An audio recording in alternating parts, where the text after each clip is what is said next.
Packers fans, this is the Packer Mentality Podcast, where I try to keep you up to date and shed a little light on what is happening on and off the field with the Packers. Whether you are new to the channel or you've joined me before, welcome and thank you so much for being here. Before we get going, and I say this every week, every episode, please help me build this channel. Take a minute to subscribe, and when we're done, go out and follow me on social media at Packer Mentality. Let's get right into the injuries because I believe this is going to play a huge part in the Packers' success or not on Sunday. Not practicing this week and not expected to play Jair Alexander and Quay Walker. Limited in practice. Long list. Kenny Clark, Rudy Ford, Elton Jenkins, Aaron Jones, Josh Myers, Yash Nyman, John Runyon. Good news for the Packers. Christian Watson is out of concussion protocol and has been full participation in practice. For the Steelers, not practicing so far this week, Montravius Adams, a familiar name, he's a former Packer, and Minka Fitzpatrick, starting safety. He is, from what I hear, not expected to play. Limited in practice, Cam Hayward. I would expect to see him on Sunday.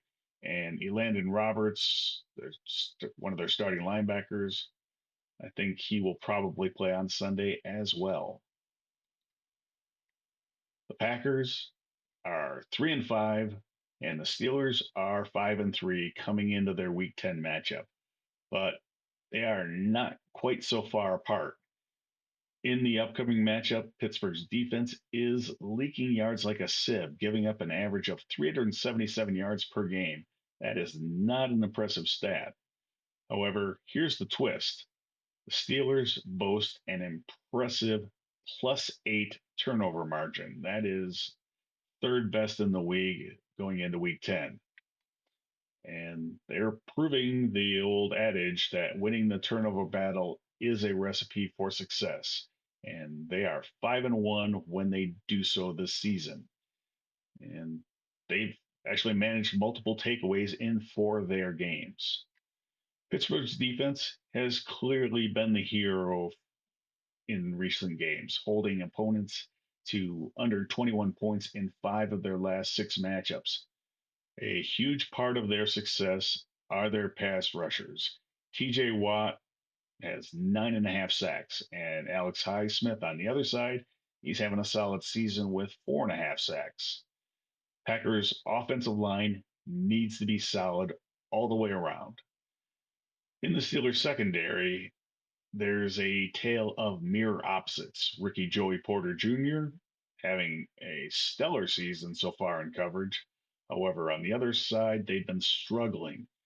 Patrick Peterson, Levi Wallace, and Chandon Sullivan have all gotten picked on. This is the golden opportunity for the Packers to exploit and find success against the Steelers.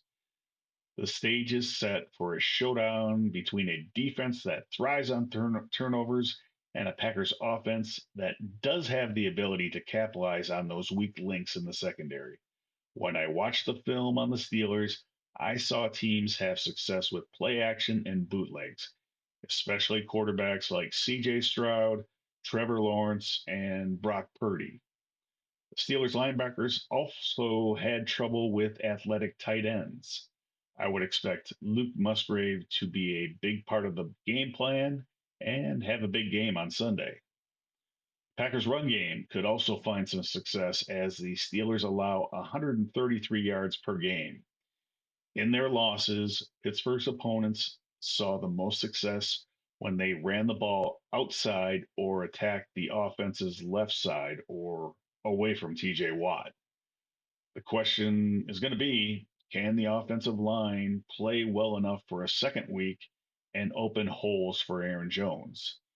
It's kind of a strange matchup and clash of strengths and weaknesses for these two squads.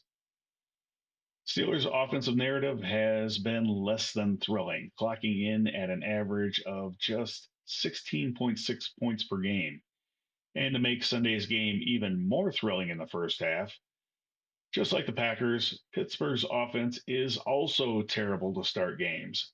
They sleepwalk through the first three quarters, not just the first half like the Packers. And then they are gangbusters in the fourth quarter.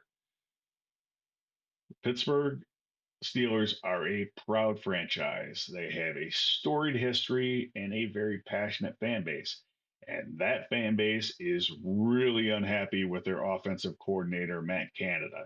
You think the Packers fans have been unhappy with Joe Barry? Don't think it really compares to how down they are on Matt Canada. It's been a roller coaster for their quarterback, Kenny Pickett, who just struggles until the magical fourth quarter where he transforms into a top three quarterback. The Steelers have good weapons in the backfield and outside, but the offensive line has been questionable, which could be the source of their problems. In the backfield, the Steelers have a dynamic duo in Najee Harris and Jalen Warren, both of whom had really strong outings last week. But on the season, their running game is actually worse than the Packers at only 90.5 yards per game on the ground. Their wide receiver group is talented. They have Deontay Johnson and the discontented George Pickens. Pickens has not been thrilled with his role in the offense, where last week he had just two catches for a negative 1 yard. The Steelers are hoping to flip the script this week, especially with the Packers' secondary resembling a mash unit due to injuries. The spotlight on Sunday will be in the trenches.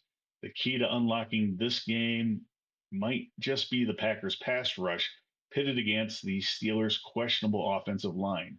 It is a vulnerable spot for Pittsburgh. Rashawn Gary and the rest of that pass rushing group should be salivating at the prospect of going up against this group.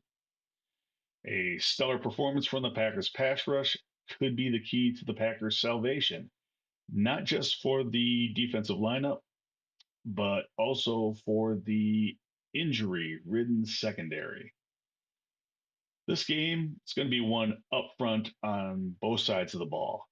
The offensive line has to protect Jordan Love and give Aaron Jones some room to run. The defense has to have a big day in the trenches, stopping the run and pressuring Kenny Pickett. And then no turnovers by the Packers offense. This is how the Packers can win this game. I'll be back after the game with my reaction. Have a great weekend, everybody, and enjoy the game. And go, Pack, go.